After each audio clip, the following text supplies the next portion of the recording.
বৈষম্য বিরোধী ছাত্র আন্দোলনের অর্জিত বাংলাদেশ স্বাধীনতা ও বিহার তথা সংখ্যানুপাতিক জাতীয় সংসদ নির্বাচন প্রবর্তনের লক্ষ্যে ইসলামী আন্দোলন বাংলাদেশ স্বাধীনভাবে পেয়েছি।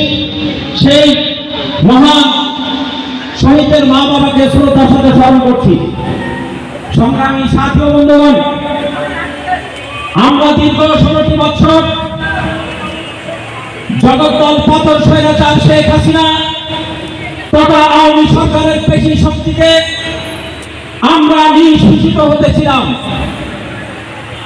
আমাদের প্রতি চাপে দেওয়া হয়েছিল একদলীয় শাসন, আমাদের প্রতি চাপিয়ে দেওয়া হয়েছিল তাদের এক মর্যাদা 3টি ভিত্তিতে। আজকে তারা স্বাধীনতার পক্ষের শক্তি বলে বারবার আপনার আমার সামনে মানবতার ফেরিওয়ালা হয়ে আপনাদের সামনে মায়া কান্না করে নৌকা বলে বলে তারা আজকে ভোট নিয়ে তথা ভোট তো পালাই নাই, তারা দেশের শাসন ক্ষমতা আঁকড়ে ধরার জন্য প্রচেষ্টা চালিয়েছিল। আমরা আন্দোলন সংগ্রাম করেছি, আমাদেরকে তাদের লালিত বাহিনী কুত্তা বাহিনী দিয়ে, তাদের ছাত্রলীগ যুবলীগদেরকে দিয়ে প্রত্যেকটা আন্দোলনকে জানিয়ে দেওয়ার জন্য তাদের দেশীয় অস্ত্র সহ বিভিন্ন প্রকার অবৈধ অস্ত্র দিয়ে রাজপথে আমাদেরকে প্রতিহত করার চেষ্টা করেছে।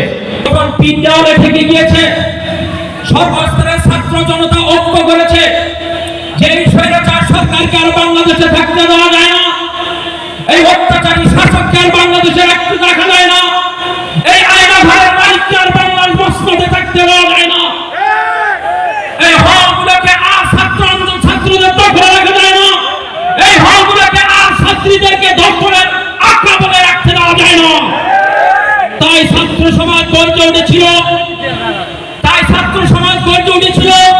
তাদের গর্জনের ভিত্তিতে যারা বারবার বাংলাদেশে স্বাধীনতার পক্ষের শক্তি বলে, যারা বারবার বাংলাদেশে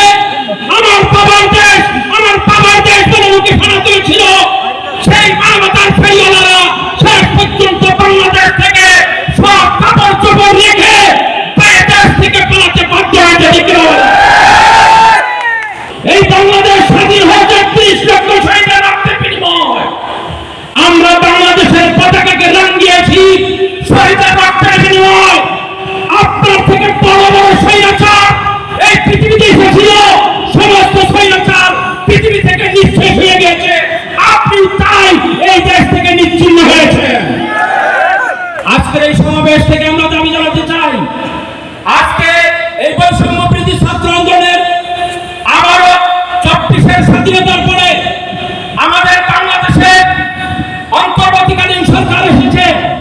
আমরা বারবার ক্ষমতার বদল দেখেছি, একবার লাঙ্গল, একবার নৌকা, একবার ধানের, কখনো বা দাঁড়িপাল্লা, আমরা ক্ষমতার পালার বদল দেখেছি, কিন্তু জাতির ভাগ্যের পরিবর্তন দেখে নাই।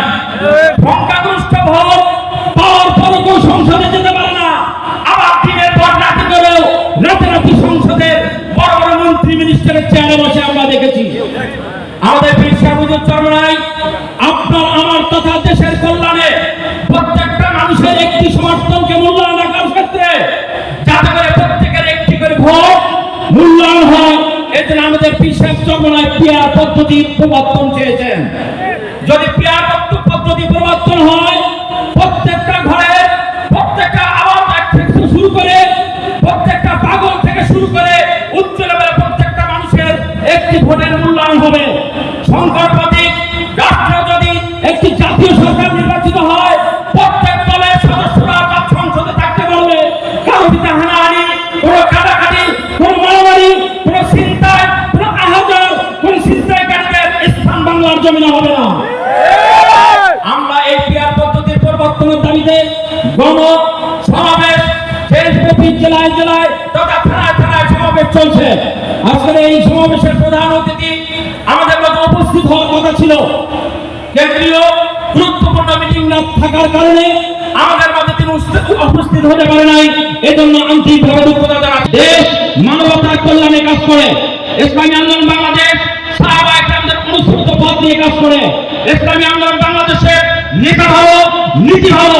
ইসলামী আন্দোলন বাংলাদেশের নেতা ভালো, নীতি ভালো। যদি দেশের কল্যাণ দেখতে চান, শুধু নেতা নয়, নীতির পরিবর্তন করেন। এই নীতির পরিবর্তনের স্লোগান নিয়ে আমরা আপনাদের সামনে এসেছি।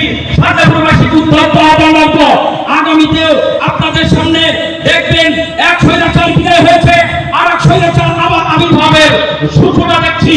আমি গতকাল একটি পত্রিকা দেখতে পেলাম, আমাদের সহযোদ্ধা বিএনপির এক ভাই বলেছেন যে ধর্মান্ধদের বাংলাদেশে ক্ষমতায় আসতে দেওয়া যাবে না। আমি আপনাদের উদ্ধত আহ্বান রাখবো, আপনাদের হুঁশিয়ার করে বলবো, আপনি কাদেরকে ধর্মান্ধত্ব বলতে যাচ্ছেন? আপনি কাদেরকে ধর্মান্ধ বলেন? জাতির সামনে প্রকাশ করেন, নতুবা এই পাল্লা তৌহিদটা আপনাদের গাবাকে ইনশাআল্লাহ। এই মাসুদ থেকে আপনাদের উত্তর রাখবো, বিশ্বাস করবেন যেখানে